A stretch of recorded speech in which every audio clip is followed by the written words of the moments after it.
What happens when a beloved television actor walks onto a morning talk show expecting a friendly chat, only to be blindsided by a host with an agenda? In just 46 seconds, one inappropriate comment would ignite a firestorm that turned a cozy morning interview into the most explosive television moment of the year. This is the story of how Neil Dudgeon, the gracious star everyone adores, stood his ground against a host who crossed every line imaginable. The morning started like any other on the show. Lorraine Kelly sat behind her desk, camera ready, notes prepared, her panel of regulars flanking her on either side. To her left sat Marcus, the entertainment correspondent with his signature bright tie and notebook full of gossip. To her right was Sophie, the lifestyle guru who usually kept things light with recipes and home decorating tips. The energy in the studio buzzed with the typical morning show enthusiasm as the crew prepared for their next guest. Neil Dudgeon arrived right on schedule, dressed smartly in a navy blazer and crisp white shirt. He smiled warmly at the crew, shaking hands with the producers, thanking the makeup artist, being every bit the professional everyone knew him to be. The man had been acting for decades, charming audiences in Midsummer Murders and countless other productions. He was known in the industry not just for his talent, but for his kindness, his patience with fans, his genuine warmth. People loved working with him. The interview began pleasantly enough. Lorraine greeted him with her signature smile, the kind that had made her a morning television staple for years. But there was something different in her eyes today. Something calculating that Neil couldn't quite place. "Neil, welcome to the show," Lorraine said, her voice syrupy sweet. "It is always such a pleasure to have you here." "Thank you for having me, Lorraine," Neil replied, settling into the chair across from her. "It is lovely to be here." Marcus leaned forward from his spot on the panel, jumping in with enthusiasm. "Neil, we have to talk about the new season. The fans are absolutely buzzing about it. What can you tell us?" Neil's face lit up. He loved talking about his work, loved sharing the behind-the-scenes stories that fans enjoyed. "Well, I can tell you that this season has some of our most intricate mysteries yet. The writers have really outdone themselves. We filmed in some absolutely stunning locations, and the guest cast is phenomenal." Sophie chimed in, her voice bright and friendly. "The show has been running for so long now. You must have some wonderful memories from all these years." "Oh, absolutely," Neil said, warming to the conversation. "Every season brings something new. The cast and crew are like family at this point. We have such a wonderful time together, even when we are solving the most gruesome murders on screen." The conversation flowed naturally for a few more minutes. Neil discussed his character's development, shared a funny anecdote about a scene that went hilariously wrong during filming, and talked about his appreciation for the dedicated fan base. Everything seemed perfectly normal, perfectly cordial. But Lorraine was waiting, biding her time. Then, without warning, her tone shifted. "Neil," Lorraine said, her smile taking on a sharper edge, "I do have to ask about something that has been circulating. There have been some comments made about your age and whether you can really continue carrying a show like this much longer." The atmosphere in the studio changed instantly. Marcus shifted uncomfortably in his seat. Sophie's smile froze on her face. The crew exchanged glances. Neil, to his credit, maintained his composure, though a flicker of surprise crossed his features. "I'm sorry, Lorraine. I'm not sure what you mean," Neil said carefully, his voice still polite, but noticeably cooler. "I feel I'm performing the role as well as I ever have. The producers certainly haven't expressed any concerns." Lorraine pressed on, undeterred. "Well, you know how television can be. Fresh faces, younger energy. Some people have been saying that perhaps it is time for the show to bring in someone new. Someone more, shall we say, contemporary." Marcus tried to intervene, clearly uncomfortable with the direction this was heading. "Lorraine, I think what really matters is the quality of the performance, and Neil has been absolutely brilliant, consistent year after year." But Lorraine waved him off dismissively, her focus entirely on Neil. "Marcus, Darling, let's not be naive about how this industry works. We all know there comes a time when someone has simply had their run. Perhaps Neil's time has come and gone. Neil sat straighter in his chair, his professional demeanor still intact, but his voice gaining an edge of steel. With all due respect, Lorraine, I believe the millions of viewers who tune in every week would disagree with that assessment. The ratings have been strong, the reviews have been positive, and I take great pride in the work we do. Sophie attempted to lighten the mood, speaking quickly. And those viewers are so loyal. The fan community is incredible. They love what you bring to the role, Neil. Lorraine's smile had become almost predatory now. She leaned forward across her desk, her eyes fixed on Neil with an intensity that made everyone in the studio uncomfortable. But Neil, surely even you must see that you are not exactly bringing in the younger demographic anymore. The show's audience is aging along with you. Do you not think it is a bit selfish to hold on to the role when someone younger could revitalize the entire series? The word selfish hung in the air like a grenade. Marcus's eyes went wide. Sophie actually gasped, her hand flying to her mouth. The camera operators looked at each other in disbelief. This had gone from an awkward line of questioning to a direct attack. Neil took a slow breath, his jaw tightening. When he spoke, his voice was measured but firm. Selfish?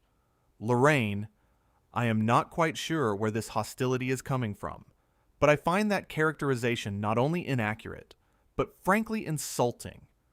I have dedicated years to this role. I work incredibly hard. I am professional on set, and I have nothing but respect for everyone I work with.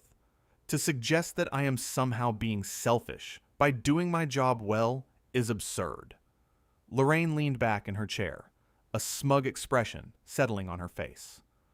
Well, I am simply saying what a lot of people in the industry have been thinking. Sometimes the truth hurts, Neil. Perhaps you are just too sensitive to hear it. Marcus jumped in again, his voice urgent. Lorraine, this really is not fair. Neil came here today to talk about the new season, to share his work with our viewers. This line of questioning is inappropriate. Lorraine turned on Marcus with a sharp look. Marcus, I am conducting this interview. If you cannot handle a bit of honest journalism, perhaps you should step out. Sophie spoke up, her voice trembling slightly but determined. This is not honest journalism, Lorraine. This is just being needlessly cruel. Now, Lorraine's mask of professionalism was slipping entirely. Her voice rose, taking on a sharp, cutting quality. Oh, so now I am the villain for asking the difficult questions, for saying what everyone else is too polite to say? Neil is past his prime. The show is stagnating. These are facts. Neil had heard enough. He stood up slowly, methodically removing the microphone clipped to his lapel. His movements were calm, controlled, dignified. When he spoke, his voice carried a quiet authority that silenced the entire studio. Lorraine, I came here today in good faith to discuss my work and connect with viewers who enjoy the show. What I did not come here for was to be insulted, belittled, and subjected to what I can only describe as a bizarre personal attack. You have made it abundantly clear that you have some sort of agenda, and I refuse to sit here and be your target any longer. Lorraine's eyes flashed with anger. She stood as well, her voice rising to match her indignation. You cannot just walk out of an interview, Neil. That is incredibly unprofessional. Neil placed the microphone carefully on the chair, his expression remaining calm and composed. Actually, Lorraine, I can walk out. And I am. What is unprofessional is inviting a guest onto your show and then using your platform to launch personal attacks. You have shown a staggering lack of respect, not just for me, but for your own panelists who tried to steer this back to something reasonable. Marcus stood up from his spot on the panel, his face flushed with anger and embarrassment. Lorraine, he is right. This has been completely out of line from the start. You ambushed him. Sophie remained seated, but nodded emphatically. I have never been so uncomfortable on this set. Neil has been nothing but gracious. And this was just cruel. Lorraine looked between her panelists and her departing guest, her face reddening with a mixture of anger and something that might have been embarrassment, though she would never admit it. Her voice took on a defensive, almost shrill quality. I was asking legitimate questions that viewers want answers to. If Neil cannot handle a bit of tough questioning, then perhaps he really is too fragile for this industry. Neil paused at the edge of the set, turning back to face her one last time. His voice was steady, but there was steel in every word. There is a difference between tough questioning and cruelty, Lorraine. What you displayed here today was not journalism. It was not even entertainment. It was simply mean-spirited and petty. You asked me if I thought I was being selfish by continuing to do my job well. I would ask you the same question. Are you being selfish by using your position to tear down someone who came here in good faith? The silence that followed was deafening. Crew members stood frozen, cameras still rolling, capturing every moment of the unraveling. Lorraine opened her mouth, then closed it again, seemingly at a loss for words for perhaps the first time in her career. Marcus took a step toward Neil, his expression apologetic. Neil, I am so sorry. This should never have happened. Sophie spoke up as well, her voice thick with emotion. You deserve so much better than this. You have always been wonderful to all of us. Neil nodded to both of them, his expression softening slightly. Thank you both. I appreciate you trying to bring some sanity to this situation. Sut, you are good people working on a show that clearly does not deserve you. Lorraine found her voice again, and it came out sharp and defensive. How dare you insult my show? I have been doing this for decades. I know how to conduct an interview. Neil looked at her with something close to pity. If this is how you conduct interviews, Lorraine, then I would suggest you have lost sight of what good journalism, or even basic human decency, looks like. You came into this with an agenda to tear me down for reasons I cannot even begin to fathom. Perhaps you are threatened by people who have managed to maintain both longevity and respect in this industry. Perhaps you are simply having a bad day. I do not know, and frankly, I do not care. What I do know is that I will not stand here and be your punching bag. The production assistant standing near the exit looked panicked, whispering urgently into her headset. The director in the control room was surely scrambling, trying to figure out how to salvage what had become an absolute disaster. But Neil was not interested in their problems. He had made his decision. You know what the saddest part of all this is? Neil continued, his voice calm but filled with disappointment. I have watched your show for years. I have respected your work. I thought you were someone who championed people in the industry, who celebrated their achievements. Instead, I find you are someone who is willing to tear others down for the sake of, what? Creating a dramatic moment? Making yourself look tough? It is beneath you. Or at least, it should be. Lorraine's face had gone from red to almost purple. Her hands gripped the edge of her desk so tightly, her knuckles were white. Get out then. If you cannot handle an honest conversation, then leave. But do not expect to come back. Neil actually smiled at that, though there was no warmth in it. Oh, Lorraine, I can assure you, coming back to this show is the absolute last thing on my mind. I wish I could say it has been a pleasure, but we both know that would be a lie. Marcus, Sophie, it truly has been lovely seeing you both. I hope you find yourselves working in a better environment soon. With that, Neil turned and walked off the set with his head held high, his posture straight, every inch the professional that Lorraine had tried so hard to diminish. The sound of his footsteps echoed in the stunned silence of the studio. Marcus looked at Lorraine with barely concealed disgust. I cannot believe you just did that. That man is a legend in this industry, and you treated him like garbage. Sophie's voice was quiet, but firm. This was wrong, Lorraine. Completely wrong. Lorraine whirled on them both, her composure completely shattered now. You two need to remember who signs your paychecks.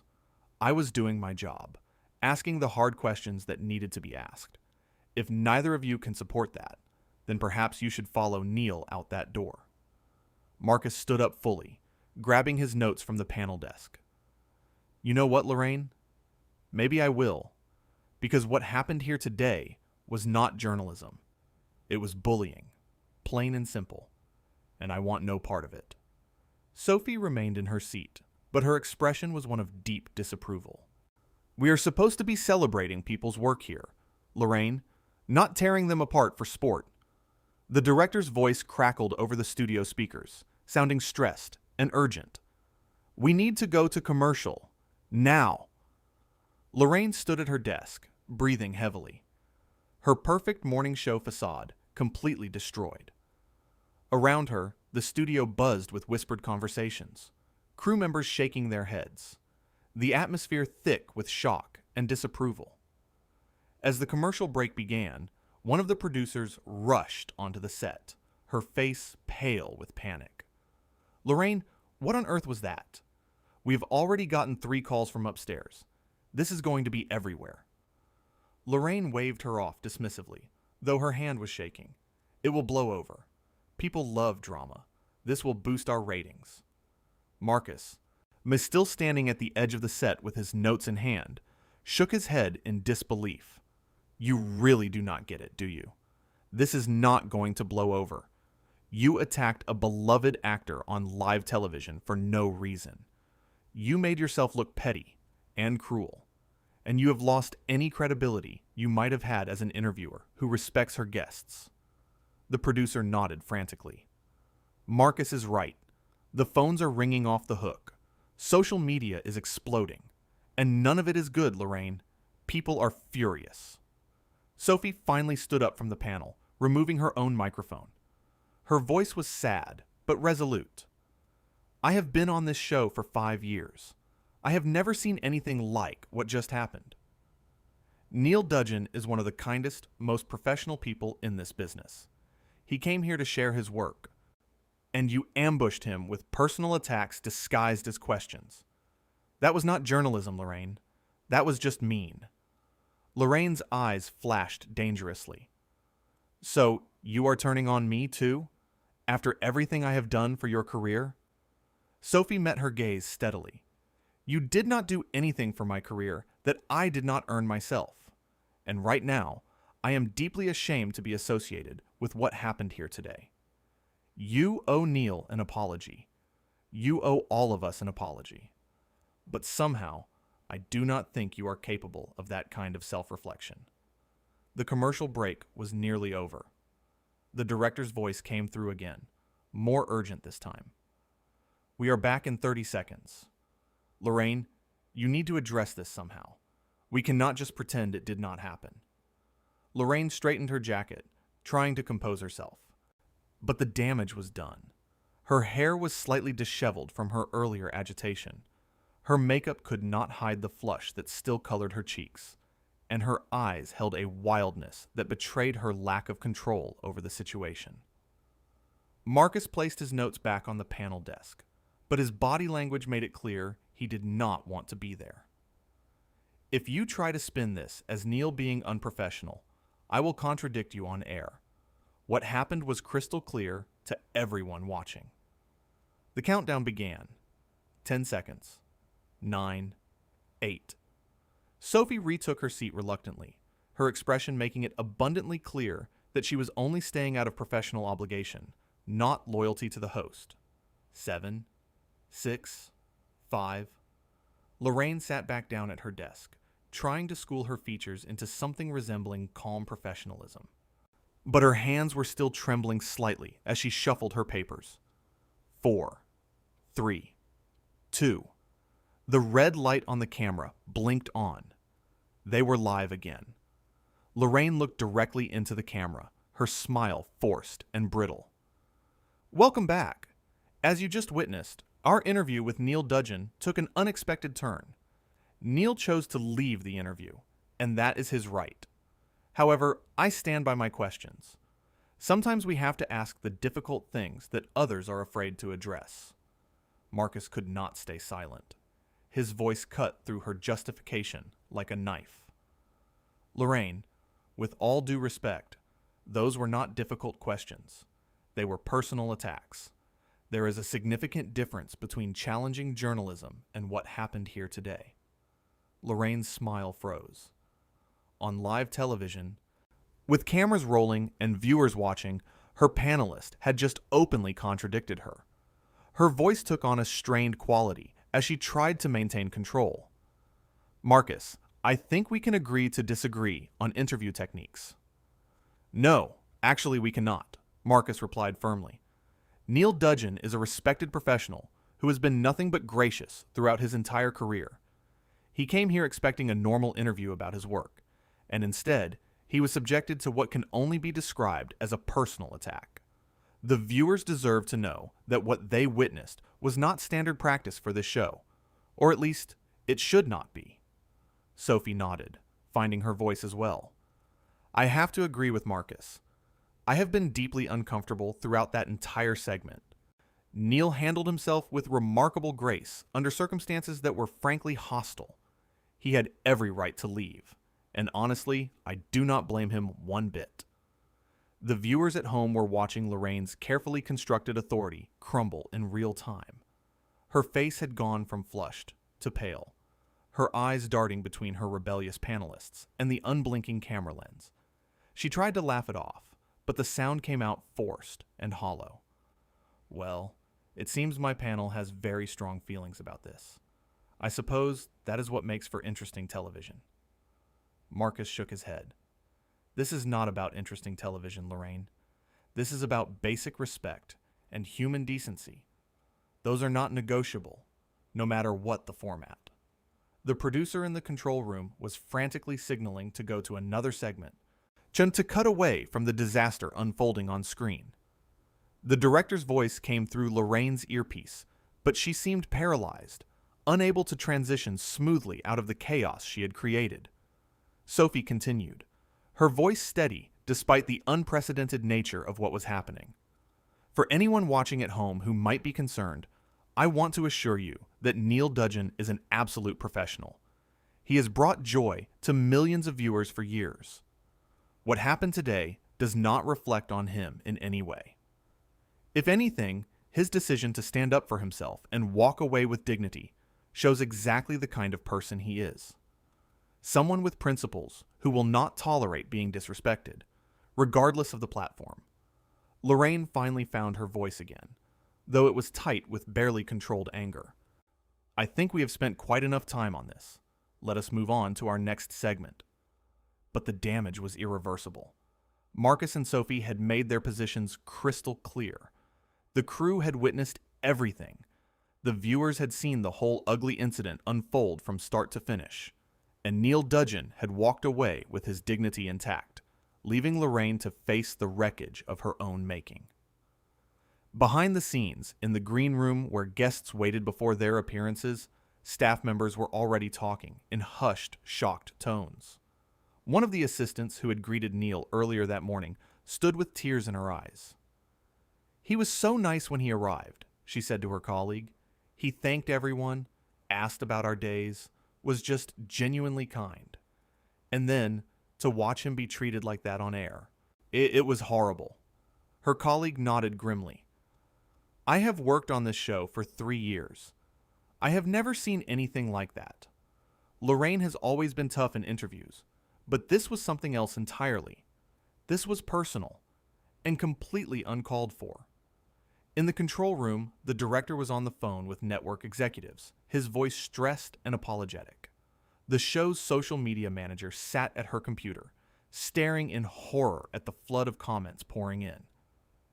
Every single one was condemning Lorraine's behavior and expressing support for Neil. Back on set, as the show limped through its remaining segments, the atmosphere remained strained and uncomfortable. Marcus and Sophie fulfilled their professional obligations, but their interactions with Lorraine were cold and minimal. The easy banter that usually characterized the show was completely absent, replaced by an awkward formality that made every minute feel like an hour. When the show finally ended, Lorraine stood up from her desk without a word to her panelists and walked off the set.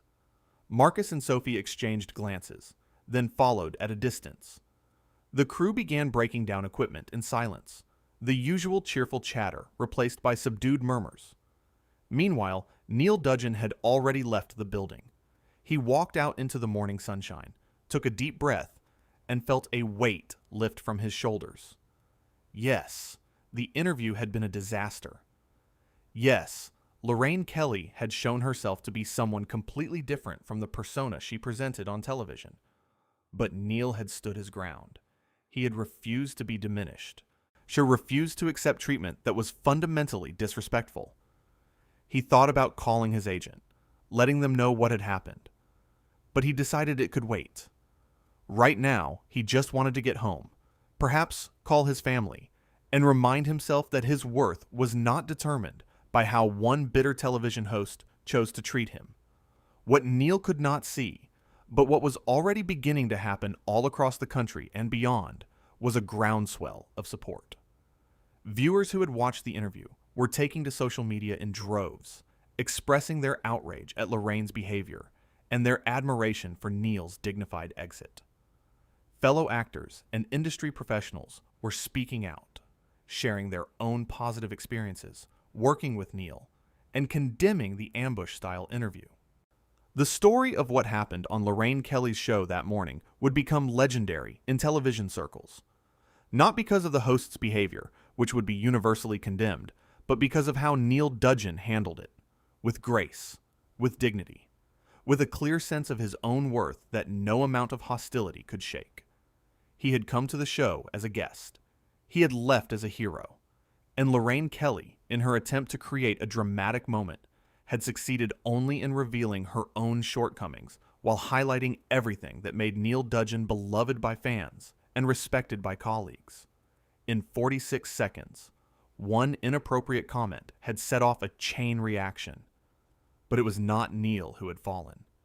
It was the host who had so confidently tried to tear him down, only to find that sometimes, when you attack someone with nothing but grace and dignity as their weapons, you end up being the one who loses everything,